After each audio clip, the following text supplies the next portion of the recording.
ప్రతిఘటన టీవీకి స్వాగతం. క్షణక్షణం మీకోసం.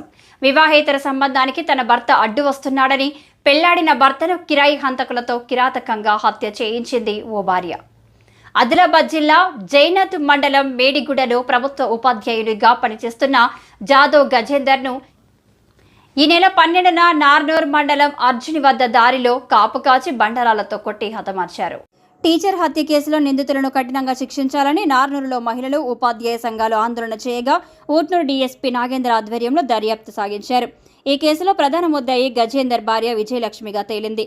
వివాహేతర సంబంధం పెట్టుకున్న ప్రియుడు మహేష్తో భర్త హత్యకు కుట్ర పన్ని ఓ పెట్రోల్ బంకులో పనిచేస్తున్న సుశీల్, ఉరివేత కృష్ణతో సుపారీ ఒప్పందం కుదుర్చుకున్నారు. గజేందర్ టీచర్ను హతమారిస్తే 6 లక్షలు ఇస్తానని ప్రియుడు మహేష్ డీల్ చేయడంతో పథకం ప్రకారం టీచర్ గజేందర్ను హతమార్చారు. డీఎస్పీ నాగేందర్, సిఐ రహీం నిందితులను మీడియా ముందు హాజరుపరిచి కేసు వివరాలను వెల్లడించారు. మృతుడు గజేందర్ భార్య విజయలక్ష్మి, ఆమె ప్రియుడు మహేష్ సుపారీ తీసుకుని హతమార్చిన నిందితులు సుశీల్, పూర్వేత కృష్ణలను అరెస్టు చేసి రిమాండ్కు తరలించినట్టు డీఎస్పీ వివరించారు.